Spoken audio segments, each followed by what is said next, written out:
Model waterfall SDLC atau disebut juga dengan System Development Life Cycle adalah sebuah metodologi untuk merancang dan membangun sistem perangkat lunak, yaitu proses perancangannya bertahap mengalir semakin ke bawah, di mana hal ini menggambarkan pendekatan yang sistematis dan juga berurutan pada pengembangan perangkat lunak.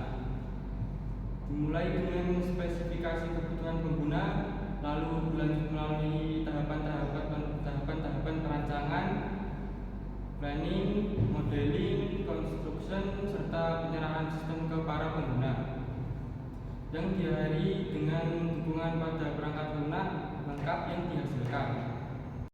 Tahapan metode waterfall. Tahapan-tahapan pada metode waterfall ada 5, yaitu requirement, design, implementation, verification, dan maintenance. Yang pertama yaitu requirement.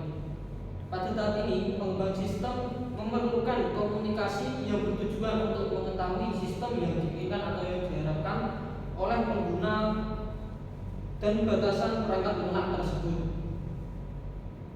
Informasi tersebut bisa dimiliki atau diperoleh melalui sebuah wawancara atau survei secara langsung. Dan tahap kedua yaitu desain. Pada tahap ini, pengembang membuat desain sistem untuk membantu dalam proses pembuatan dan membantu dalam mendefinisikan arsitektur sistem secara keseluruhan. Tahapan yang ketiga yaitu implementation. Pada tahap ini, sistem pertama kali diuji atau dikembangkan pada sebuah program unit kecil dan diuji untuk fungsionalitasnya yang disebut sebagai unit testing. Tahapan yang keempat yaitu verification.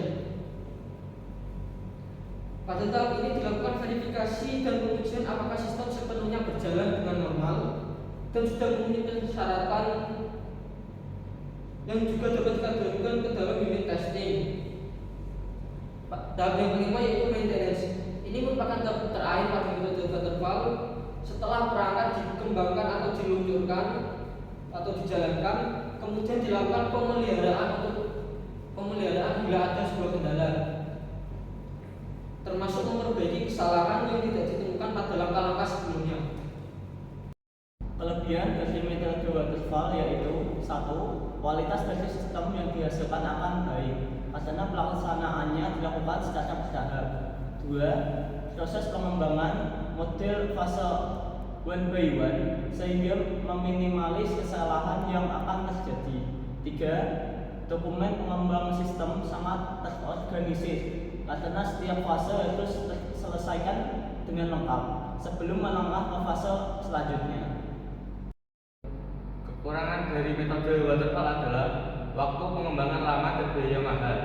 2. Diperlukan manajemen yang baik karena proses pengembangan tidak dapat dilakukan secara berulang sebelum terjadinya suatu produk. 3. Kesalahan kecil akan menjadi masalah besar jika tidak diketahui sejak awal pengembangan yang berakibat pada tahapan selanjutnya. 4. Pada kenyataannya jarang mengikuti urutan sekuensial atau runtutan seperti pada teori.